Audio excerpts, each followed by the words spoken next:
Before we witness the moment two broken souls collide, I want you to close your eyes for a second. Think of the last time you felt truly helpless, the last time you cried out for a miracle, and silence was the only answer. Pause. Dear God, for anyone watching who feels abandoned, who feels like their best isn't good enough, or who is grieving a loss that no one else understands, please, wrap your arms around them tonight. Remind them that sometimes the greatest blessings are disguised as our darkest moments. Amen.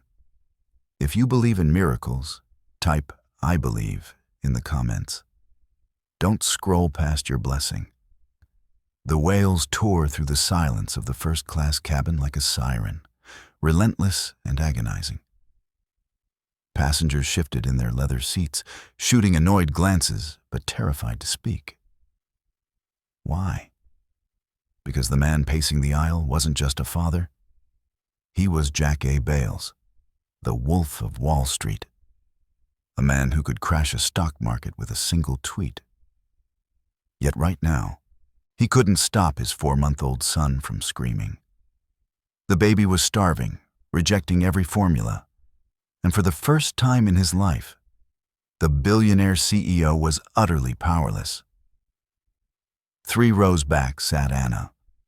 She didn't have a portfolio or a trust fund. She had an eviction notice in her purse and a heart shattered by abandonment. But as the baby's cries grew desperate, Anna felt a physical ache in her chest, a reminder of the mother she was born to be. She knew who Jack was. She knew approaching a man that powerful was dangerous. But the sound of a hungry child was louder than her fear. She unbuckled her seatbelt. She stood up. She didn't know it yet. But that single step toward the crying baby wouldn't just save a life. It would cost her everything she had left. The cabin air was thick with tension, the kind that usually preceded a corporate takeover or a firing squad. But the source wasn't Jack Bales's ruthlessness. It was his failure. His son's cries had turned from hungry whimpers to ragged, gasping screams that echoed off the mahogany paneling. Jack rocked the infant awkwardly, his movements stiff with panic.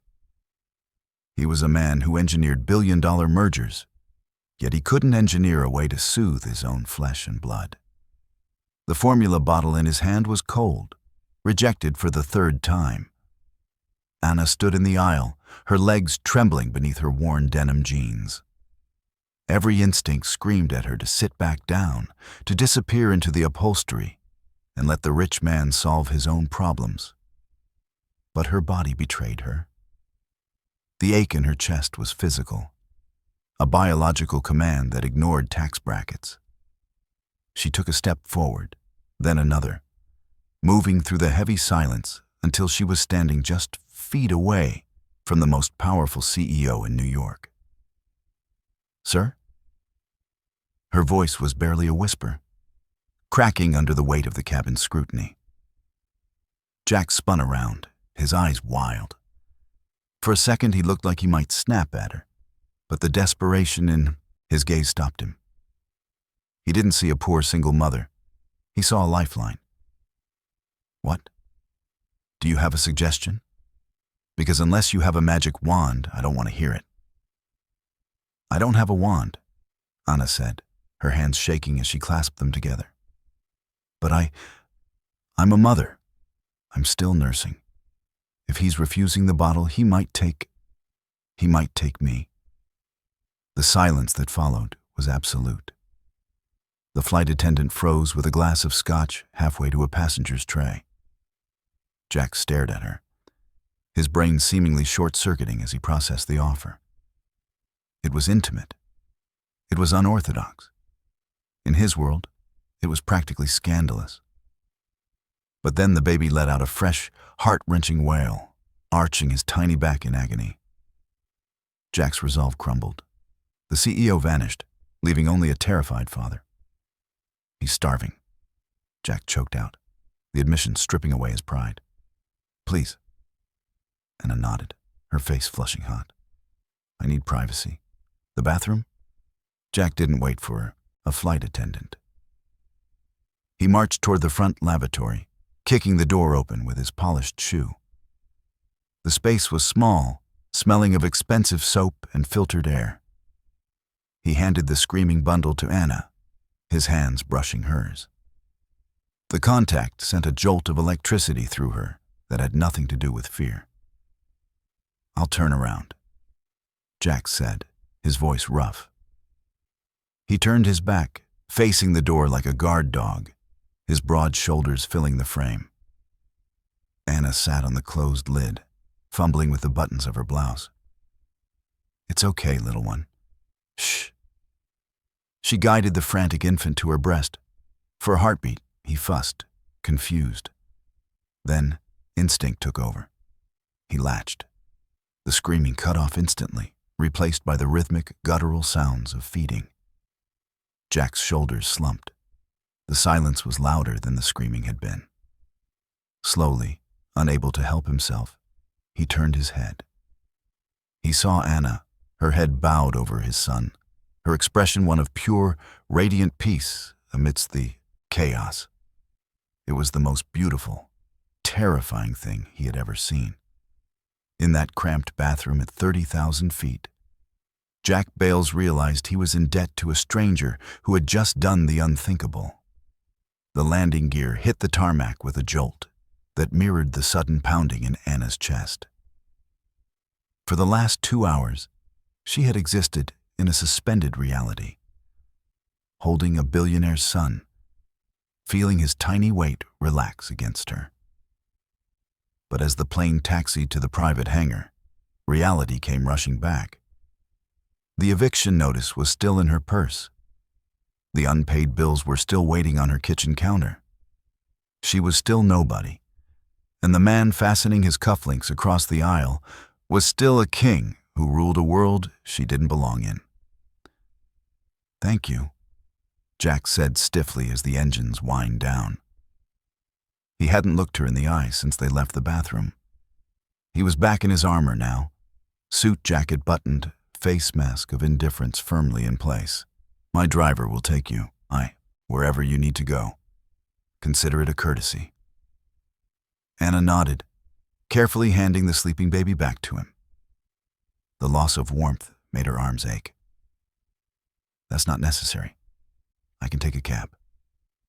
She turned to flee, desperate to escape before the disparity between them crushed her completely.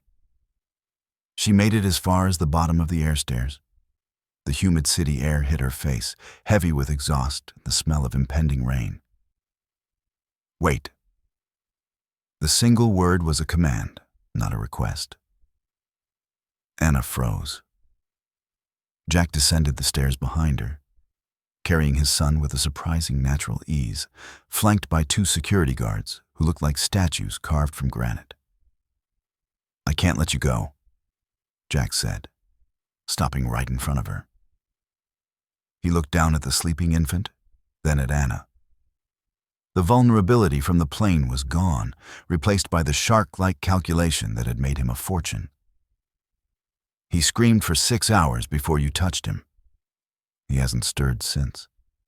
The doctors said he's failing to thrive. He's rejecting everything but you." I'm glad I could help, Mr. Bales. But I have a life to get back to." "Do you?"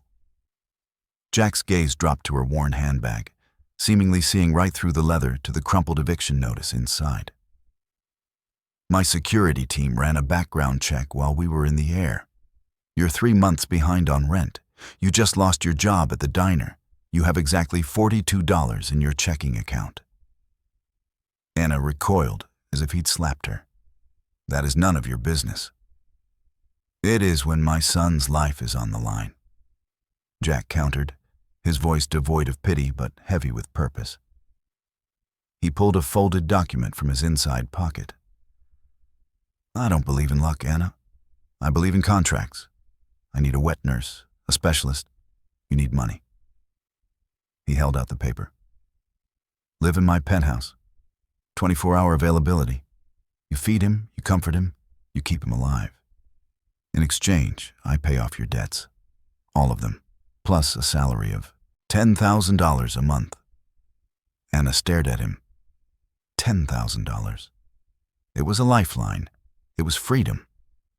There are conditions, Jack added, his eyes narrowing. This is strictly business. You sign a non-disclosure agreement. You do not speak to the press. You do not speak to my friends. And you do not, under any circumstances, think that this makes us a family. You are an employee. Do we have a deal? Anna looked at the sleeping baby, innocent and fragile, in the arms of a man who treated people like assets. She looked at the contract that could save her from the streets.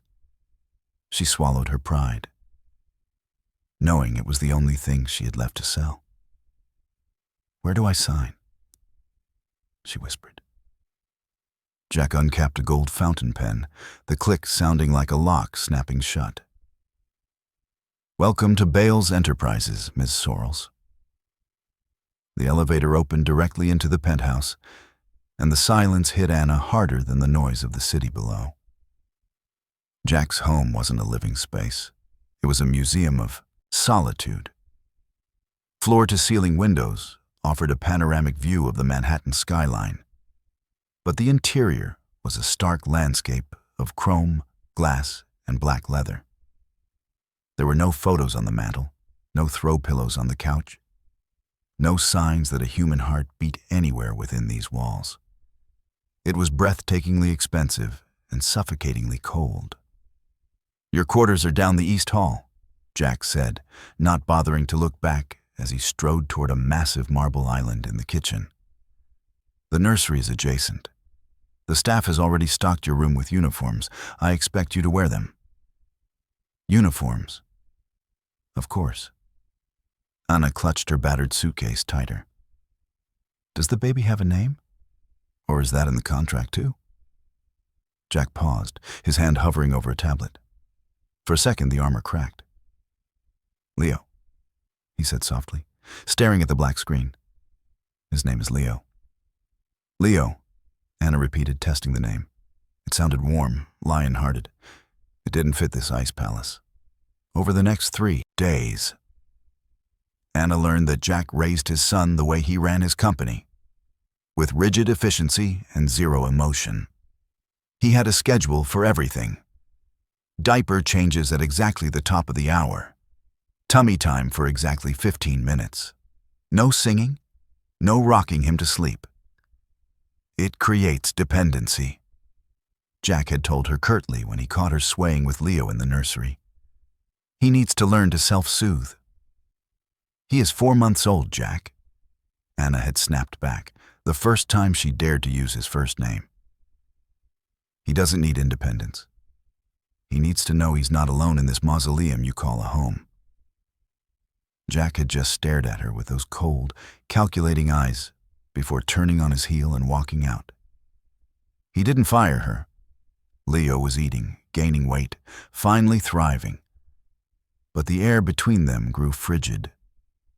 Left alone in the nursery, Anna waged a quiet rebellion. The room was the one soft place in the tower, though Jack had decorated it in monochrome grays. When Jack was at the office, Anna filled the silence. She hummed lullabies that her own mother had taught her. She opened the heavy drapes to let the sunlight pool on the carpet. She held Leo skin to skin, letting him feel the beat of her heart, whispering promises that he was loved, that he was safe, that he mattered. One afternoon, a storm rolled in over the city, turning the sky a bruised purple. Thunder rattled the glass walls. Leo whimpered in his crib, startled by the noise.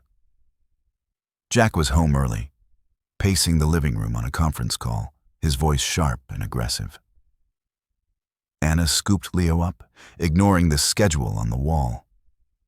She sat in the rocking chair, wrapping a soft blanket around them both. "It's just thunder, little lion," she cooed, burying her nose in his soft hair. "Just the sky clearing its throat."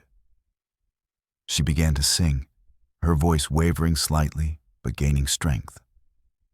It wasn't a perfect performance, but it was filled with a desperate, tender warmth that seemed to push back the encroaching chill of the penthouse. She didn't notice when the pacing in the living room stopped. She didn't see the shadow linger in the doorway, watching them. For the first time since Anna arrived, the penthouse didn't feel like a tower. It felt, for a fleeting moment, like a home. It was 3 in the morning when the city finally slept, but the penthouse remained awake. A soft, golden light spilled from the nursery, cutting through the shadows of the hallway. Jack had intended to walk past, to retreat to his study and bury himself in the merger agreement that had been sitting on his desk for days. But the melody stopped him. It was a slow, mournful tune, sung in a voice that was equal parts honey and gravel. Anna. She was breaking the rules again. Jack moved silently to the doorway. He should have been angry. He paid her for compliance, not rebellion. But as he watched, the reprimand died in his throat. Anna was walking slowly around the room, Leo's head resting on her shoulder. She looked exhausted, her hair messy, wearing one of the soft cotton sleep shirts the housekeeper had left for her because the stiff uniform was gone. She looked real. "You're off the clock," Jack said, his voice startlingly loud in the quiet. Anna spun around, clutching Leo tighter. He woke up. Bad dream. I couldn't just leave him. Jack stepped into the room. The scent of lavender and milk hit him, a smell that was so viscerally mother it made his chest ache. "The schedule says let him cry it out for 10 minutes. "The schedule is wrong," Anna whispered, her eyes fierce despite her fatigue. He was looking for something, someone. Jack leaned against the crib, the distance between them suddenly feeling dangerous. His mother didn't want him to be weak. "His mother isn't here, Jack. I am." The words hung in the air, heavy and accusing. Jack looked down at his hands that could crush competitors, but felt useless holding his own son. "She didn't die," he said suddenly. The confession clawed its way out of him, unbidden. "Everyone thinks she died in childbirth. That's a story the PR team spun. It was cleaner, more tragic." Anna stayed silent, waiting. "She left," Jack said, his voice devoid of emotion, which made it all the more terrifying. 3 hours after he was born. She looked at him, said he was too much work, signed the severance papers I offered, and took a flight to Paris. She didn't even hold him. He looked up, his eyes meeting Anna's. They weren't cold anymore. They were shattered. "I didn't want him to need anyone because people leave, Anna. Everyone leaves." "I haven't left," Anna said softly. She took a step closer. The air in the room shifted, charged with a sudden, suffocating tension.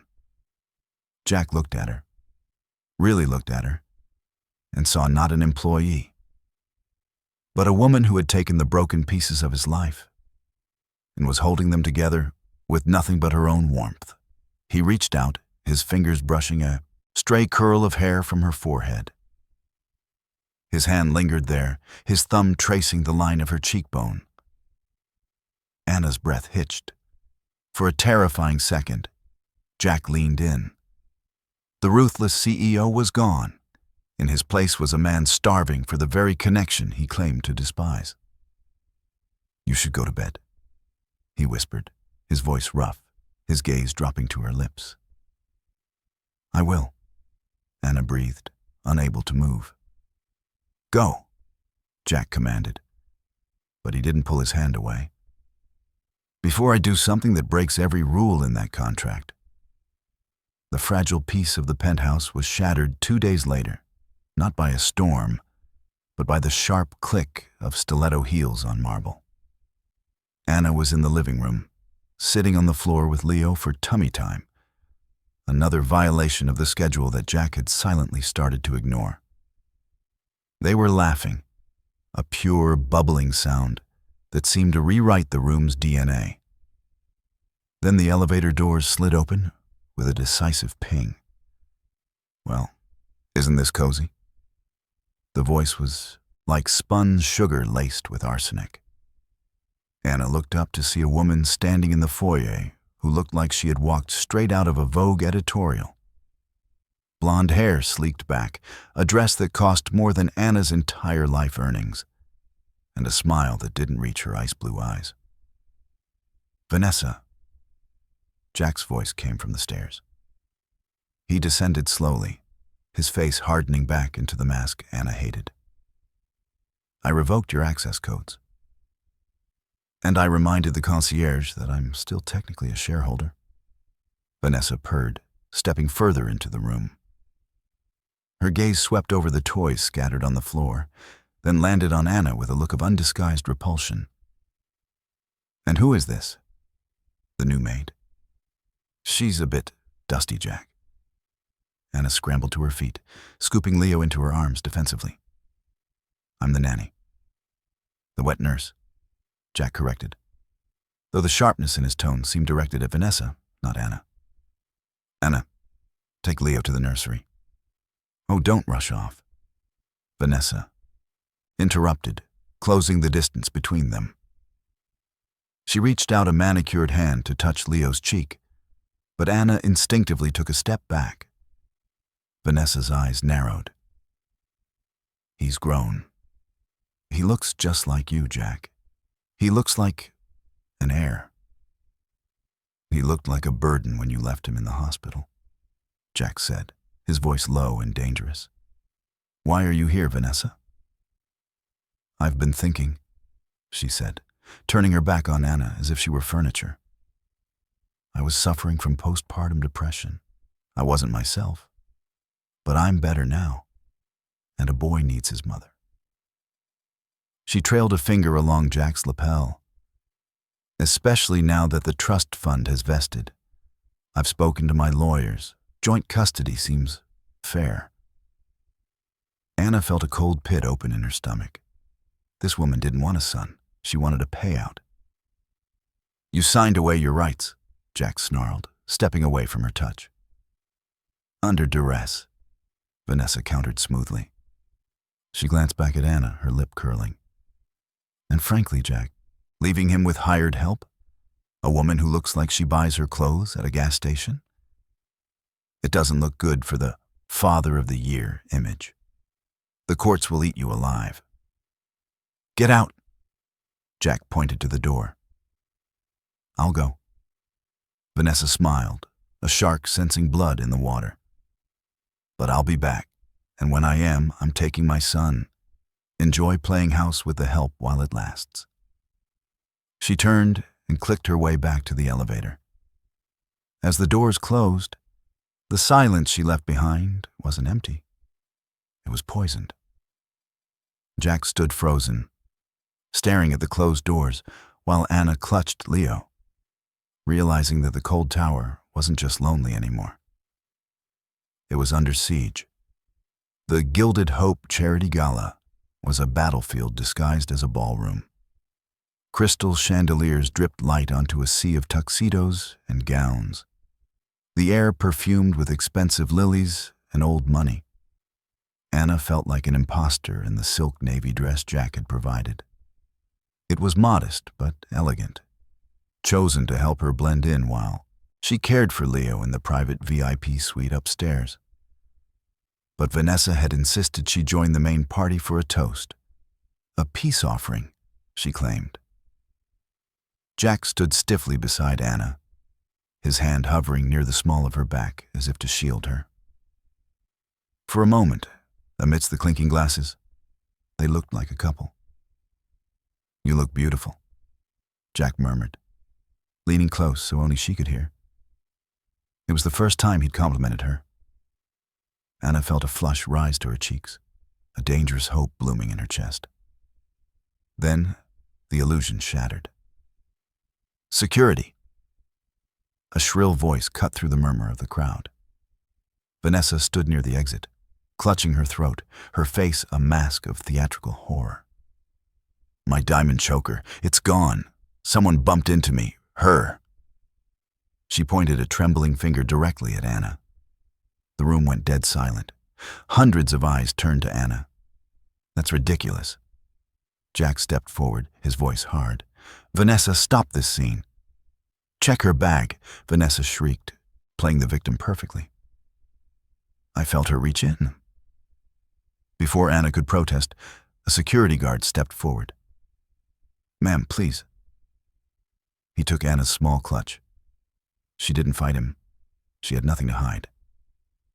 He unzipped it, upending the contents onto a white tablecloth. A pacifier, a lipstick, and then, with a heavy thud, a glittering diamond necklace spilled out. The gasp from the crowd sucked the air out of the room. Anna stared at the jewels, the world tilting on its axis. I didn't. You thief. Vanessa lunged, but Jack caught her arm. He looked at the necklace, then at Anna.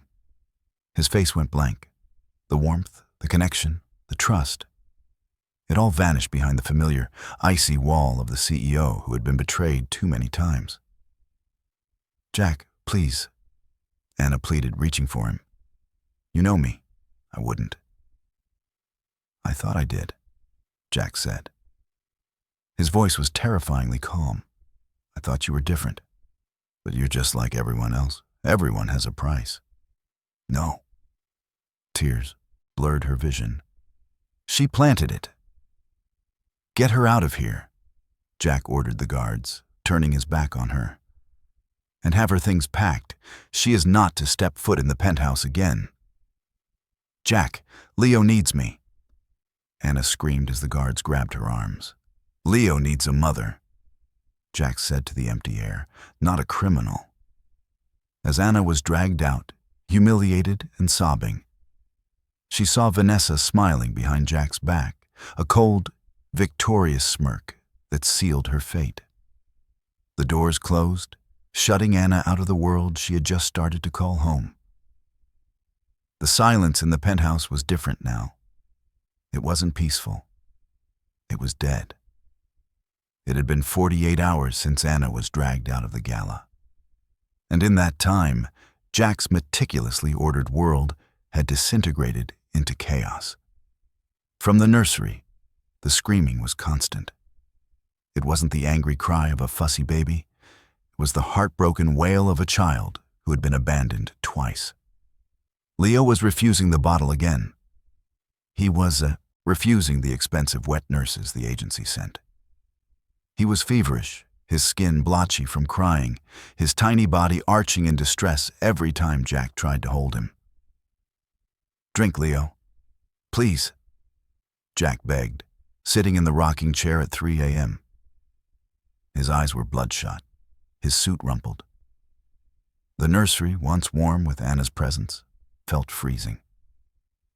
Leo gagged on the formula nipple and turned his head away, sobbing weakly. He was fading.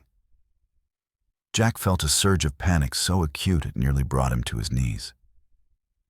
He was the most powerful man in the city, and he was killing his son with his pride. He's just being dramatic, Jack, like his father. Jack looked up. Jack looked up. Vanessa stood in the doorway, swirling a glass of his vintage wine. Your security is getting sloppy, she said smugly. I told them I was here to sign the custody paperwork. She looked bored. The sight of her, perfectly groomed while his son suffered, snapped something inside him. He's starving, Vanessa. Look at him. Babies cry, she shrugged, taking a sip. Once the custody papers are signed and the trust fund is released to my control, I'll hire a proper night nurse, someone who doesn't steal diamonds.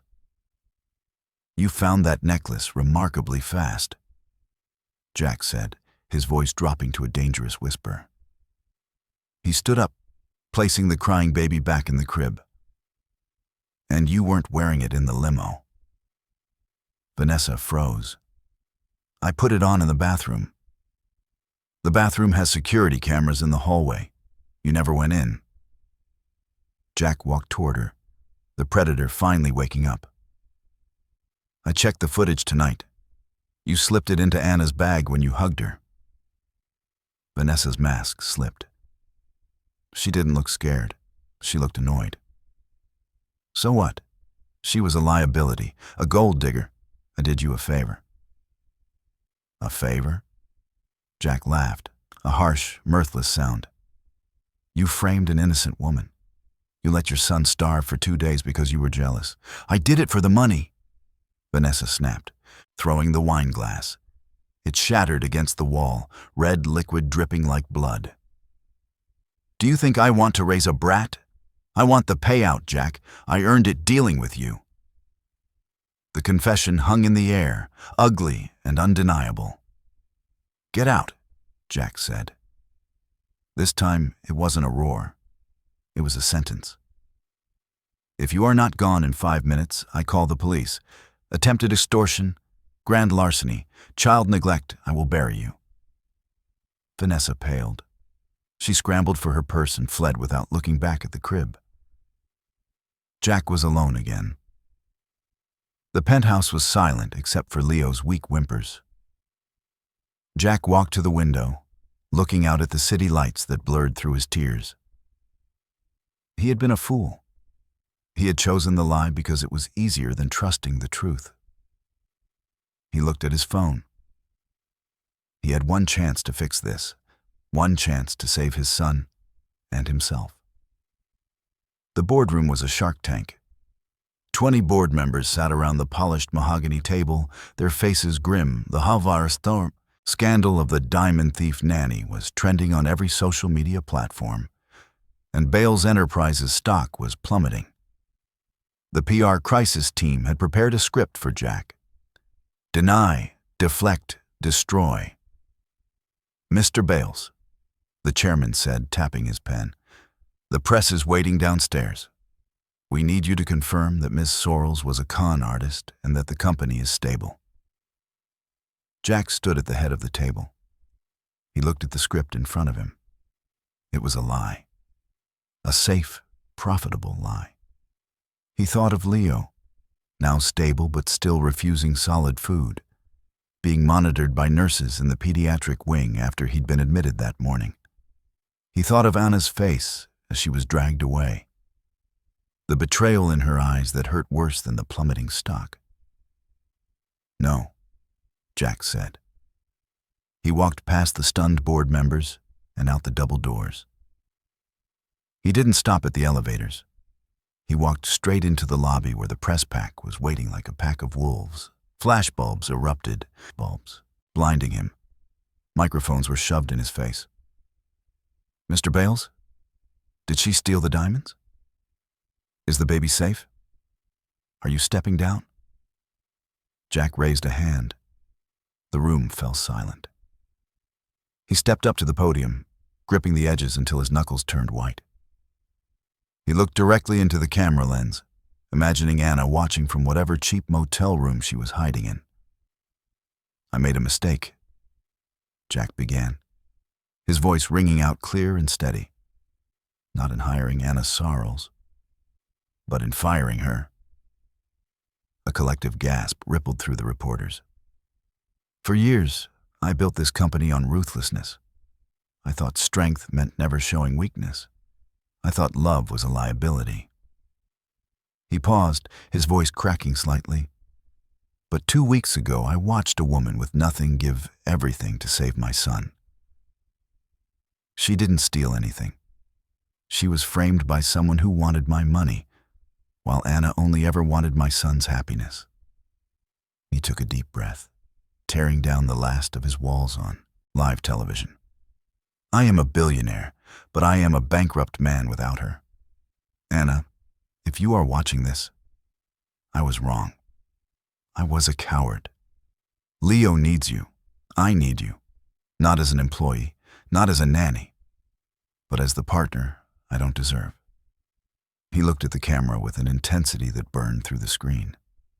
Please, Come home." He walked off the stage, leaving the room in chaos. His career might be over. The board might fire him. He didn't care. He had a bus station to find. The Motel 6 on the edge of Queens smelled of stale cigarettes and despair. Jack Bales, wearing a suit that cost more than the building, pounded on the door of room 112. Rain plastered his hair to his forehead, ruining the perfect CEO image. But he had never looked more alive. "Anna, open the door." No answer. Panic surged, a cold, sickening dread that he was too late, that she had already boarded a bus to nowhere. He pounded again. "Anna, please." The lock clicked. The door opened a crack, revealing Anna's tear-streaked face. She looked exhausted, her eyes red, clutching her worn suitcase like a shield. "Go away, Jack. You made your point." "I was wrong." Jack pushed the door open gently, stepping into the cramped, dim room. He looked at her, really looked at her, stripping away the pride and the prejudice. "I saw the footage. I know Vanessa planted it. I told everyone. The whole world knows you're innocent." Anna stared at him, trembling. "It doesn't matter. You didn't trust me. You looked at me and saw a thief." "I saw my own fear," Jack admitted, his voice breaking. He reached into his pocket. Anna flinched, expecting another contract, another legal threat. Instead, he pulled out the NDA, the document that had defined their relationship as a transaction. With a violent rip, he tore it in half. Then again, and again. The pieces fluttered to the dirty carpet like snow. "No more contracts," Jack said, stepping over the confetti of his past mistakes. "No more rules. No more employees. I don't want a nanny, Anna. I want you. Leo is in the car, crying for you. But I'm the one who's begging." He dropped to his knees on the stained floor, the billionaire CEO bowing to the single mom. "Come home, not to work, to live, to be loved." Anna looked at the man on his knees, stripped of his armor. She saw the father who terrified her and the man who loved her. She dropped her suitcase. She fell into his arms. And for the first time, the tears they shed were not of grief, but of healing. 1 year later. The garden of the Hamptons estate was in full bloom, a riot of hydrangeas and roses. A small, intimate gathering of friends laughed over champagne. But Jack Bales wasn't looking at him. He was sitting on a picnic blanket, holding a chubby, giggling toddler. "Da-da!" Leo squealed, grabbing Jack's nose. "Careful, Tiger," Jack laughed, a sound that came easily now. He looked up as a shadow fell over them. Anna stood there, radiant in a simple white sundress, her hand resting on the small swell of her stomach. She smiled, the same warm, patient smile that had saved them all at 30,000 feet. "Mama." Leo reached out. "I've got you," Anna said, scooping him up. She looked at Jack, her eyes shining with a love that no contract could ever buy. "Happy anniversary, Mr. Bales," she whispered. Jack stood up, wrapping his arms around his wife and his son. He looked at the family he had almost lost, finally understanding that the greatest merger of his life wasn't a business deal. It was this. "Happy anniversary, Mrs. Bales." He kissed her, and under the warm summer sun, the ruthless CEO was gone forever. Only the father remained.